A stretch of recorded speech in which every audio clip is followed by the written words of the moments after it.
DRDO ने तैयार किया भारत के लिए अमोघ कवच। दिव्य अस्त्र की तरह दुश्मनों को दे देगा चकमा। डीआरडीओ ने भारतीय नेवी को सौंपा MRMOCR। अब चीनी रेडार देख भी नहीं पाएंगे भारतीय रॉकेट्स को। दोस्तों, हाल के दिनों में आप देख पा रहे होंगे कि किस तरह से भारत की साउथ से घेराबंदी के लिए चीन लगातार प्रयास कर रहा है। साउथ चीन सागर के बाद चीन हिंद महासागर में भारत की मिसाइलों की जासूसी करने के लिए अपने जासूसी पोतों को तैनात कर रहा है। सिर्फ इतना ही नहीं, बल्कि इस इलाके में चीन पड़ोसी देश जैसे कि बांग्लादेश, श्रीलंका, नेपाल और भूटान पर भी लगातार कब्जा कर रहा है। श्रीलंका का हम्बनटोटा पोर्ट वो कब्जा चुका है। पाकिस्तान का ग्वादर पोर्ट भी चीन का नेवल बेस बनने वाला है। तीसरी तरफ वो अफ्रीका में जिबूती नेवल बेस पर अपने परमाणु हथियारों को रख ही रहा है। दोस्तों, ऐसे में भारत चीन की इन चालाकियों को देखते हुए अपनी नेवल फोर्स को लगातार अपग्रेड कर रहा है। साथ ही ऐसे ऐसे हथियार तैयार हो रहे हैं जो चीन को देखते हुए अमोघ हैं, जिनका मुकाबला करने में चीन को एड़ी चोटी का जोर लगाना पड़ेगा। पीएम मोदी पिछले साल ही इस बात का ऐलान कर चुके हैं कि भारतीय सेनाओं के हाथों में ऐसे ऐसे हथियार आने वाले हैं जो दुश्मनों ने कभी देखे भी नहीं होंगे। दोस्तों, इसके बाद भारतीय सेनाओं के लिए ऐसे उन्नत हथियार तैयार करने का सिलसिला लगातार चल रहा है। इसी क्रम में भारत का डीआरडीओ लगातार डेडली वेपन तैयार कर रहा है और इसी फेहरिस्त में डीआरडीओ ने चीन को देखते हुए ऐसा कवच तैयार किया है जो भारतीय रॉकेट्स को चीन की आंखों से ओझल कर देगा। ये ठीक वैसे ही होगा जैसा आपने टीवी सीरियल में, आपने रामायण और महाभारत में देखते हुए देखा होगा। जब किसी योद्धा के द्वारा दिव्य अस्त्र चलाया जाता है तो उसके पीछे धुआं सा भी दिखाई पड़ता है, जो सामने वाले दुश्मन को कंफ्यूज करने के लिए होता है ताकि वो इसे देख ना पाए और ये अस्त्र तुरंत प्रभाव से बिना किसी बाधा के दुश्मन तक पहुंच सके। बस ऐसा ही एक दिव्य हथियार बनाया गया है डीआरडीओ की तरफ से भारतीय नेवी के लिए। तो दोस्तों, वीडियो पर बने रहिएगा। हम आपको बताने वाले हैं भारत के इस शानदार हथियार की पूरी जानकारी, तो वीडियो को आखिर तक देखते रहिएगा। भारतीय नौसेना को मिला डीआरडीओ का कवच MRMOCR। इसके सामने फेल हो जाएंगे दुश्मन के रेडार सिस्टम। दुश्मन देख तक नहीं पाएगा लॉन्च होने वाले रॉकेट को। दोस्तों, रक्षा अनुसंधान और विकास संगठन यानी डीआरडीओ जोधपुर की टीम ने इंडियन नेवी के लिए कवच तैयार किया है जिसे MRMOCR कहा जा रहा है।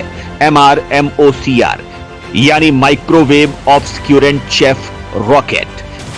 यह डिवाइस इंडियन नेवी के जहाज से छोड़े जाने वाले रॉकेट के आसपास आर्टिफिशियल क्लाउड यानी कृत्रिम बादल बनाएगा। इससे रॉकेट दुश्मन के रेडार में आए बिना हमला कर पाएगा। जब भारतीय रॉकेट दुश्मन की ओर फायर होंगे तो रॉकेट के साथ कुछ ऐसा होगा जो भारतीय रॉकेट्स को छुपा लेगा। इससे चीन के जो रेडार सिस्टम हैं वो कंफ्यूज हो जाएंगे।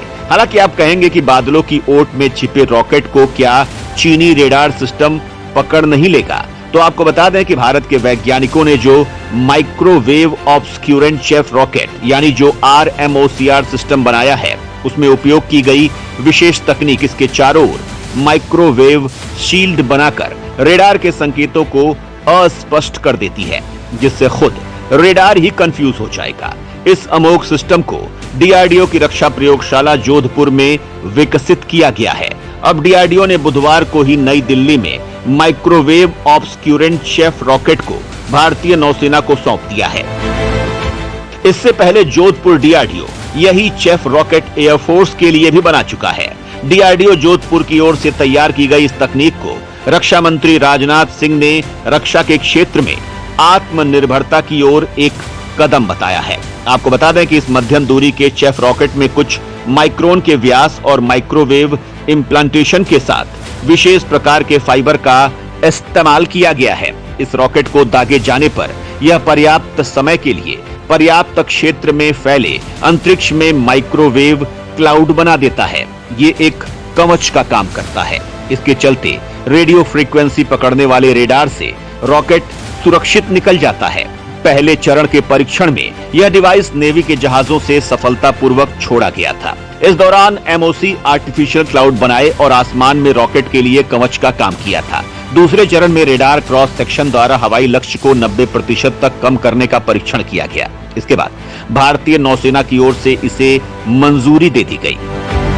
भारत की घेराबंदी करने की कोशिशों में चीन पाकिस्तान को दे रहा है AIP पनडुब्बियां।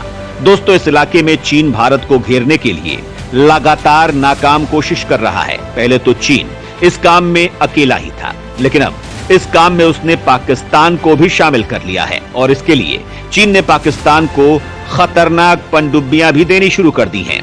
चीन इन दिनों पाकिस्तान के लिए हंगोर क्लास की पनडुब्बियां बनाने में व्यस्त है। इस क्लास की पहली पनडुब्बी 2 महीने पहले ही समुद्री ट्रायल के लिए लॉन्च की गई थी। हंगोर क्लास की पनडुब्बियां उन्नत एयर इंडिपेंडेंट प्रोपल्सन यानी AIP तकनीक से लैस हैं, जिन्हें समुद्र में डिटेक्ट करना मुश्किल होगा। ऐसे में सवाल उठता है कि चीन इतने कम पैसे में पाकिस्तान जैसे कंगाल मुल्क को इतनी ताकतवर तकनीक से लैस पनडुब्बी क्यों दे रहा है।